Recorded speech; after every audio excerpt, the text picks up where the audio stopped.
یہ ہمارے سامنے مسجد قباء شریف ہے، جس کا ذکر قرآن پاک میں بھی ہے، اور اسلام کی پہلی مسجد ہے، جس کے متعلق سرکار کریم صلی اللہ تعالیٰ علیہ وآلہ وسلم کا فرمان ہے کہ جو شخص طہارت کی حالت میں مسجد میں آئے 2 نفل ادا کرے تو اسے مقبول عمرے کا ثواب ملتا ہے۔ اب کوئی شخص اگر عمرہ کرنے کے لیے جاتا ہے مکہ مکرمہ میں، اسے سفر کی تکالیف بھی برداشت کرنی پڑتی ہیں، احرام کی پابندیاں بھی برداشت کرنی پڑتی ہیں، اس کے بعد بھی پتہ نہیں کہ اس کا عمرہ قبول بھی ہوتا ہے یا نہیں۔ لیکن یہاں پر دیکھیے کریم آقا صلی اللہ تعالیٰ علیہ وآلہ وسلم کا کرم کہ آپ نے فرمایا جو شخص یہاں پر آ کر 2 نفل ادا کرے اسے مقبول عمرے کا ثواب ملتا ہے۔ تو اتنی مبارک یہ مسجد ہے۔ سرکار کریم صلی اللہ تعالیٰ علیہ وآلہ وسلم کے پاس انگوٹھی تھی، مہر نبوت کی انگوٹھی، جو کہ آپ پہنا کرتے تھے، اور آپ نے فرمایا تھا کہ جس وقت تک یہ تم لوگوں کے درمیان میں رہے گی، تم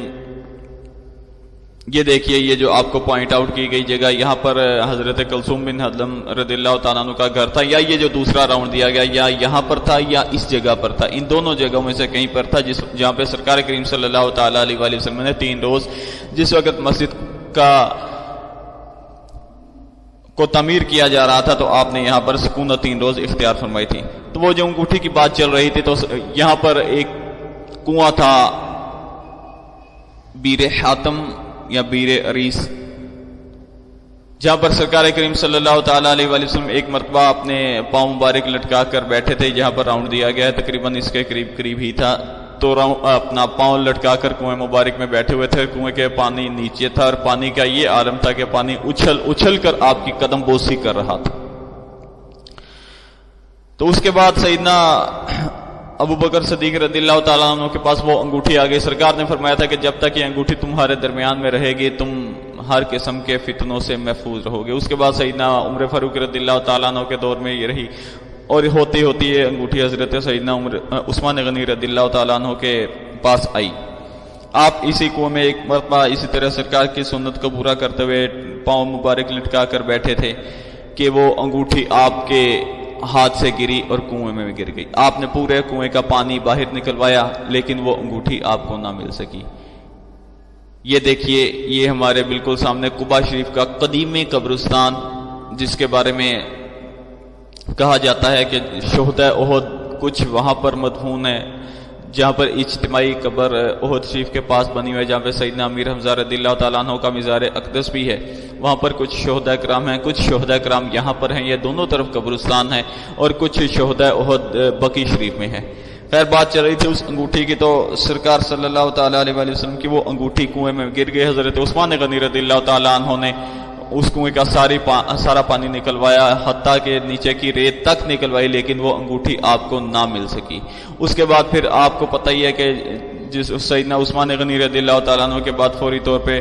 سیدنا امیر معاویہ رضی اللہ تعالیٰ عنہ اور حضرت علی کرم اللہ تعالیٰ وجہ الکریم کے درمیان معاملہ ہوا۔ اس کے بعد پھر سیدنا امیر معاویہ رضی اللہ تعالیٰ عنہ اور سیدنا حسن رضی اللہ تعالیٰ عنہ کے درمیان خلافت کے معاملات ہوئے۔ پھر سب سے بڑا سانحہ وہ بھی ہوا جس وقت کربلا معلیٰ میں جناب سیدنا امام حسین امام علی مقام رضی اللہ تعالیٰ عنہ کو بلایا گیا، سازی سے بلایا گیا، اور وہاں پر پھر یزید کا باغی ہو جانا، یہ سارے معاملات پھر اس کے بعد ہوئے۔ یہ دیکھیے قباء شریف کا اندرونی منظر، یہ 4 پلر قباء شریف سے داخل ہوتے ہی ہیں، جہاں پر آپ کو سرکل دیا گیا ہے، یہاں پر حضرت سیدنا جبرائیل امین علیہ الصلوۃ والسلام وحی لے کر آیا کرتے تھے، اور سرکار کریم صلی اللہ تعالیٰ علیہ وآلہ وسلم کو بتایا کرتا تھا یہاں پر مسلمان اس 4 پلروں کے درمیان میں نماز پڑھا کرتے تھے۔ اب انہوں نے آگے الماریاں رکھ کر وہ جگہ ہی بند کر دی ہے۔ جو آپ کے سامنے گرین کلر کا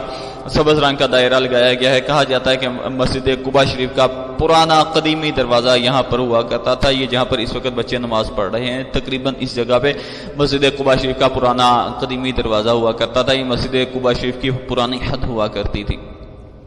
ابھی ہم اسے آگے سے بھی دیکھتے ہیں۔